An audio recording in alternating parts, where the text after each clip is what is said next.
Adidas-ი 24 წელს ასრულებს ახალი დიზაინის პრედატორის გამოშვებით, რომლის ინსპირაციაც არის 22 წელს გამოშვებული პრედატორ მანია. დღეს ვართ აქ იმისთვის, რომ განვიხილოთ ახალი პრედატორი F-ის სასწაულებრივი ჯადოსნურიც. ახლა კი ახალი დიზაინისა, რაც ყველაზე მთავარია, ცვლილებების განხილვის დრო არის. მიმდინარე წელს Adidas-მა უამრავ ენერგია დრო დახაჯა, რომ ეს უკვე იდეალური ბუცი კიდევ უფრო გაემჯობესებინათ. მარტივად შევამჩნევთ ახალ დიზაინში Strike Skin-ის ზედაპირს, რომელიც ბევრად გაუმჯობესებულია და არეა გაზრდილია.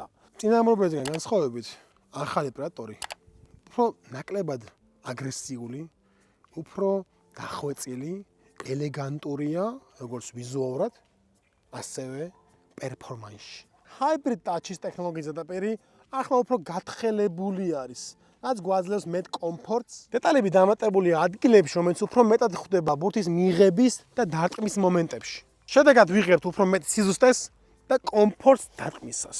კიდევ ერთი სიახლე ხვდება ბუთში, ამ შემთხვევაში ენაზე, რომელიც ბევრად უფრო დარბილებული არის, ეხლა სირბილეს და ასევე დამატებული არის ეს დეტალები, მეტი ხორკლები აქვს, რაც არის Hybrid Touch-ის დეტალები, რაც წინა მოდელებში არ ჰქონდა. იხვეწება ეს მოდელი ძალიან დახვეწილია. ეს ცვლილება მხოლოდ ვიზუალური არის, არამედ ფუნქციურიც არის. პრაქტიკაში ეს ცვლილება გვეხმარება, რომ ბურთის ჰაერიდან ჩამოარდნის დროს ბურთი მიიღოთ უფრო ეფექტურად და ზუსტად. პრედატორის ლეგენდარული დიზაინის გაცვლების შემდეგ ბუცის ენიანი ვერსია წელს 17 განსხვავებულ ფერში ვიხილეთ.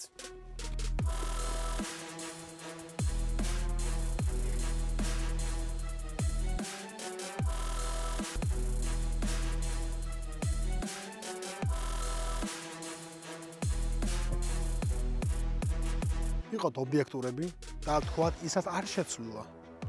ბუცის ზოგადი ფორმა და ძირი და ტოვეს ხელუხლებელი. და ალბათ დამეთანხმებით, რომ მას ცვლილება არ ჭირდება. ის ისედაც იდეალურია.